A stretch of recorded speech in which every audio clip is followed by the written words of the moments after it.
Welcome back to Celebrity Radio. It's Alex Belfield talking to some of the biggest stars and some of my favourite people. And one of the biggest stars in the world has to be Merrill Osmond. How are you? Bless your heart. You know, it's so lovely to see you. And when I get to talk to you and your brothers, I pinch myself because you are legends, you are icons, and you did change the music industry. You do know that, don't you? Well, that's sort of a humbling thing to hear, you know, because it's what I've always done ever since I was 4 years old.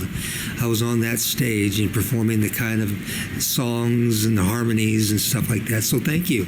I last spoke to your sister Marie just in the summer, along with your brother Donnie, who's here touring as well. Jimmy was here just a couple of months ago. You were all together for the Christmas show. We love you, possibly more than the Americans. It's funny, isn't it? The fans here are obsessed with you.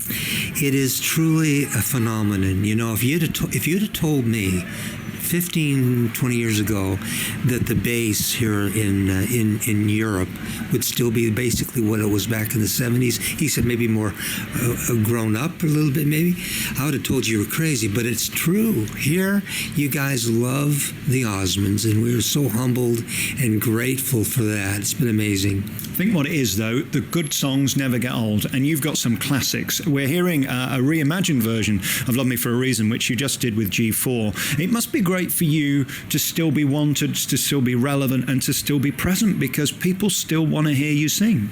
It's truly an amazing thing. With G4, I've worked with Jonathan a few times, and when he asked me to perform that song with him, I immediately jumped and said yes, because not only are they an amazing act, but they're good people. And the fact they still want an old guy like me on stage with him, I thought that was pretty cool. But there's also an immense respect. It's not about getting the guy in from the Osmonds. It's the fact they know you're a great singer and they care about you and they love you, as do your fans. Again, you can't buy that. Only time can tell that story. And not many survive, do they? They actually don't. I mean, I've watched the industry grow, and I've watched individuals come and go. And I don't really know what the attraction for the Osmonds have been. But we're not plastic. We're not phony. We are what we are. And the people have stayed with us all of these years. And it's just, like I say, humbling. I always ask the same question to any of you when I get to speak. What is it like when you're all together in a room? You must be looking around going, oh my God, that's Donny Osmond, that's Marie, that's Jimmy. They're my brother and sisters. That's truly amazing. I don't know if I see it quite that way. I just see them as my little brother, my little sister. But it is truly amazing to sit back and watch what the two of them have done. Like they're in Vegas right now. Their show's #1 in Vegas. And Donnie continues to do his thing, and Marie does her thing. And the brothers still do their thing in their own little way. So to be in a circle in a room full of Osmonds is an interesting thing, because we're all perfectionists. We grew up having almost perfection seared in our brains, and so to deal with the Osmonds is to deal with almost a computer, because we're all like thinking out of the box all the time. It's quite interesting. And then we look at that perfection and it can roll over into obsession and become negative. I know Donnie talks about there were times he couldn't go on stage. Did you ever cross over into the fear of the stage, or was it always exciting? It's interesting you'd say that. You know, I was talking to Donnie last night, and we were talking about the stage and those things. I suffer right now. I'm 63 years old, and I've suffered my whole life with anxiety, which then moves into depression. Donnie suffers with the same thing.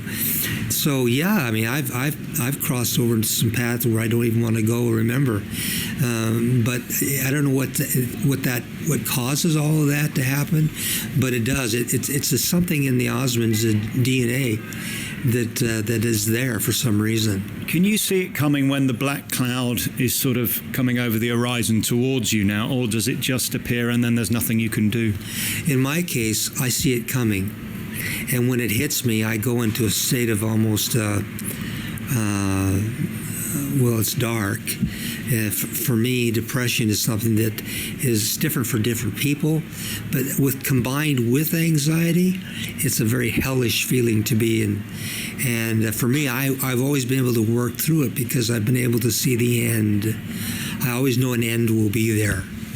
Does the love of the audience and the pressure of being amazing add to the negativity, or does it help get out of it? Because walking on that stage, there's such an expectation, isn't there? Because you're Merrill Osmond.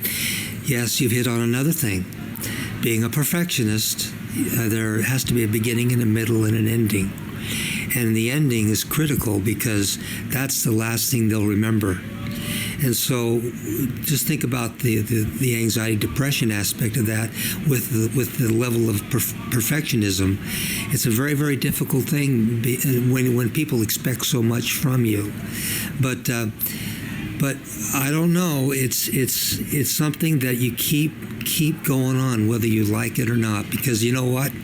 We believe there's a reason for everything. There's a reason why I have the issues that I have, because overcoming them in the end will be the greatest thing I'll ever remember.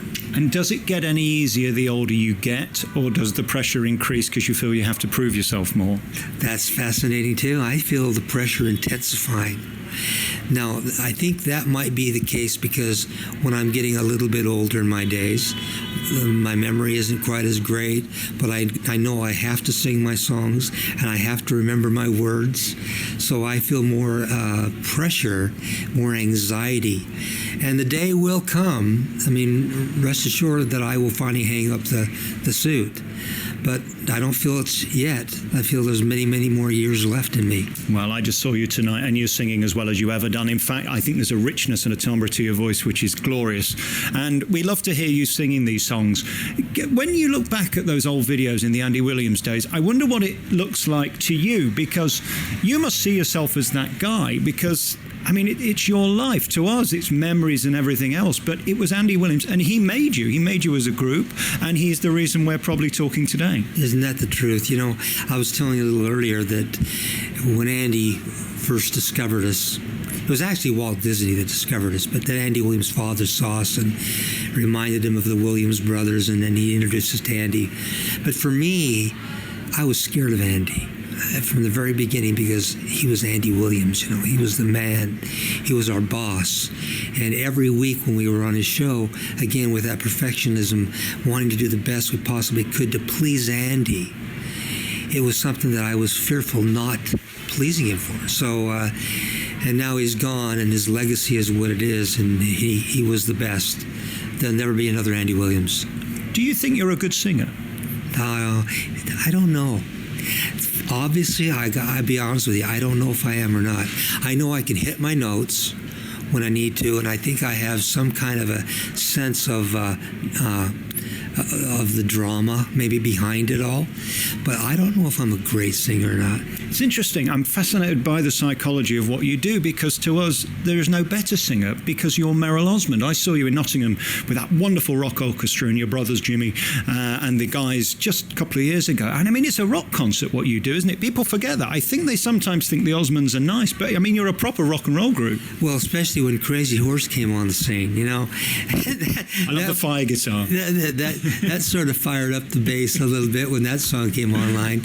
But, you know, bless your heart. I mean, working with the guys over the years, with the harmony especially, has been a real treat, because the harmony is the basis to a lot of chords and stuff like that. But yeah, you know, rock and roll. I mean, I'm the rocker, I guess, of the bunch. My voice has been on a lot of the hit records as lead soloist. But when it comes to rock and roll music, I have a new tour coming out. I'm all by myself. It's a rock tour. So when it comes to that kind of stuff, you can count me in on everything. Was there ever a competitiveness between you and your brothers and sisters? Because you've all got your own thing, you all do what you do, but you're all in an industry where you're trying to sell tickets. I'm amazed by how humble you all are and how nice you are about it, because it is show business, isn't it? It is.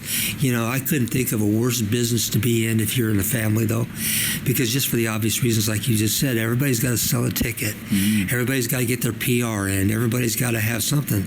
And that's a competitive world out there. So high-fi, I guess, to all the Osmonds for having hang in there, because at times it's been somewhat difficult, because you're out there all by yourself trying to do something, and somebody's running over you that has the same teeth. Yeah. You know. So yeah, I mean, but it's again, it's been what it is. We've enjoyed it. And when I see Donnie particularly tweet those pictures when you're all together, there's about 4,000 of you now, isn't there? There are. I don't know how many Osmonds there are, but there are so many coming online. Man, I'm a grandpa now myself. I've got 15 grandkids and more on the way. So we love kids. It's stupid question time, but I guess your legacy will be defined by your family and not your music, because that's going to be the thing that's always going to keep you grounded. They're always going to be with you, whether the stage is or not. That is so correct. I mean, there is nothing in the world to me like family. When things get rough, they're always there with you. For me, I mean, I guess family will always be the thing that will create the never-ending future of what it is that was created from the beginning of time. And so, I'm a family man. I'll always be, and grateful for everything that I have. What a fabulous legacy. And when we look back on your life, aside from family, what is the moment you're most proud of, most excited by, and wish you could relive? You know, I have so many of those moments, but I've got to say probably the moment that we appeared on the Royal Albert Hall is when we performed on Royal Albert Hall, and the place went absolutely berserk. We had never seen that reaction ever, and it's something in my mind I'll never ever forget. It's on a videotape somewhere up there, and I guess it was during the 70s here in the UK that I would love to one day go back and revisit at a different time, a different place. I'm going to ask another silly question, but I'm a deeply unattractive man. You can see this, Merrill. What's it like being a sex symbol? Because it seems to me you caught the eye of most of the girls. Well, you see, that's hard for me to get my arms around too, because I don't think I'm sexy. But you know, it's when I sing the love songs that I see it, because I'm the kind of person that look through somebody, and as I sing the Love Me For Reasons and the Let Me Ins and whatever it is, I look down there and I can see the emotional attachment, and it is somewhat overwhelming because I love people. You put that combined with what you're saying, it becomes sort of an interesting situation. But I'm honored. I mean, if someone thinks I'm sexy, then more power to you, baby. I don't think there is any greater relationship between a star and its audience when that alchemy is there. Is that it's a feeling that you couldn't create. I mean, it's in the moment. It can happen one night, it can not happen the next. But when it happens, right, it's a beautiful feeling. Yeah, you know, and again, going back to the conversation I had with Donnie, the first 5 minutes of the show is when you're going to know if you're okay. But the anticipation and walking on there and see the reaction of the crowd is really the dynamic. So even now, do you worry that they might not quite like you? Well, seriously, it's called pacing for me. I mean, if you have a paced show and it's going the way you believe it should be, everything is hunky-dory. But if things go wrong the first 5 minutes, then you're on your backup system. Mm-hmm. And I've been on there a few times. It's not fun. Yeah, I interviewed Ken Dodd once, one of our greatest comedians, and he said an audience is like a Rottweiler that's growling at you. You've got to try and stroke it to calm it down, and if it smiles at you, you're fine. If not, it'll bite your hand off. And it's kind of true, isn't it? It's so true. I couldn't think of a better way of putting it. But you know the thing about an old pro like him, he's always got a backup to a backup. Right. And that's one thing I think the Osmonds have learned over time, too. We have a backup for a backup. And you have to if you're going to be out there on that stage for an hour and a half. If I can pay all of you a compliment, and I say this about all the brothers and Marie, is that I've never seen any people walk on stage with more ease. You make it look like it's your home. You make us feel relaxed. And I think that's the art, isn't it? If you're enjoying it, we're enjoying it. If you're having fun, hopefully we'll have fun. That is exactly the truth. And those artists out there that might be listening to think that they might be able to have that opportunity, which I hope they do, remember what you just said. If you go on stage having fun and relax and enjoy the fact that you're there, everybody in that audience will feel the same way about it. And that's the secret, I think, to being a true performer. And we move forward in 2017. To think that you're still on tour is brilliant, and you are. Let's give some tour dates and when we can see you and where we can see you. Well, actually, I'm here for about 10 days now, just doing some promotional work for my June concert. So I'm going to be coming back in June with my own rock tour. I do tributes to a couple friends like Zeppelin and Elton John and a few things like that. But I'll also be doing all the hits.